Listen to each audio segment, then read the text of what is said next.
அனைவருக்கும் வணக்கம். இன்றைக்கு ஒரு புது விஷயத்தோடு உங்கள் சந்திப்பில் மொழிகிறேன். துபாய், ஷார்ஜா, அபுதாபின்னு ஒரு நூல் எழுதியிருக்கேன். அதில் ஒரு விஷயம், துபாய் மாலில் இசை நடன நீரூற்று. நடன நீரூற்று நாங்கள் டெல்லியில் பார்த்துருக்கோம். அதே மாதிரி துபாயில் பார்த்தோம். இன்னொரு ஊரில் எங்கேயோ பார்த்தோம். அது பிருந்தாவனில் பார்த்தோம், பெங்களூரில். அது வந்து இங்கே ஃபஸ்ட்டு இங்கே தான் பார்த்தோம். புர்ஜ் கலீஃபா ஏரியில் இந்த இசை வண்ண நீரூற்று மிக பிரபலம். மைசூர் பிருந்தாவன் கார்டன், டெல்லியின் மியூசிக் ஃபவுண்டன் ஆகியவற்றை எல்லாம் விட மிக பெரியது. 6600 விளக்கு மற்றும் 25 வண்ண ப்ரொஜெக்டர்களால் இது இயக்கப்படுதாம். கடல் மாதிரி இருக்கும் அதை பார்த்தா. 218 மில்லியன் டாலர்கள் செலவு செய்து சுமார் 30 ஏக்கரில் இதை அமைச்சிருக்காங்க. இயந்திரங்கள் ஜெட் மற்றும் துப்பாக்கி மூலமாகவும் சுழற்சியின் மூலமாகவும் இந்த நீரூற்று இயக்கப்படுதாம். உலகத்தரம் வாய்ந்த இசைக்கப்பட இந்த நீரூற்று செயல்பட துவங்குது.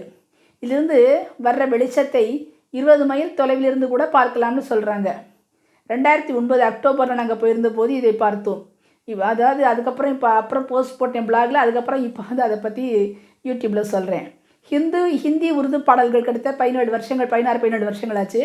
ஹிந்தி உருது பாடல்கள் சில இசைக்கப்பட அதுக்கு தோதா இந்த நடனம் அமைந்தது.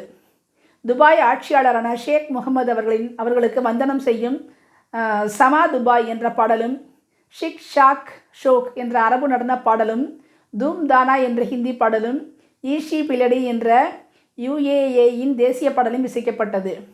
சுமார் 100 அடிக்கும் மேலே வண்ண நீரூற்றின் நடனம் அழகுற அமைந்தது. ஒரே தில் அண்டு ஜில்லு தான். 240 அடியிலிருந்து 500 அடி வரை போகுதுன்னு சொல்கிறாங்க. இது ஏற்படுத்தும் சத்தமும் பிரம்மாண்டம்தான். மைக்கேல் ஜாக்சனின் த்ரில்லர் தான் கேட்கலைன்னு வருத்தம். மிஷன் இம்பாசிபிள், ஸ்கை ஃபால் இவற்றிலிருந்தும் இசைக்கப்படுதாம். ஒவ்வொரு நாளும் 1.5 மணி நேரம் மாலையில் இந்த ஷோ நடக்குது. இந்த ஏரியின் எல்லா பக்கத்திலிருந்தும் இதை ரசிக்கலாம் என்பது ப்ளஸ் பாயிண்ட். எல்லாம் எங்கே வேணாலும் உட்காந்து பார்க்கலாம்.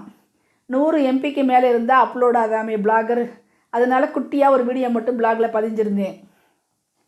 வார நாட்களில் மாலை 6லிருந்து 10 மணி வரையும், வார இறுதி நாட்களில் 6லிருந்து 11 மணி வரையும் அரை மணிக்கு ஒரு தரம் இந்த இசை நடன நிகழ்ச்சி நடைபெறுகிறது. துபாய் மால் மேலிருந்து பாயும் அருவியும் வீரர்களும் கொண்ட சிலைகள் உடையது அந்த இடத்துல. அது அழகாக இருந்துச்சு. அது போக தங்கச்சிலை பெண் ஒருத்தர் பொம்மை மாதிரி அசைஞ்சிக்கிட்டே பாடுவாங்க. அது எல்லாம் வீடியோ அப்லோட் ஆகலை. சரி, இருக்கதை போட்டிருக்கேன், பார்த்து ரசிங்க மக்காஸ். நன்றி.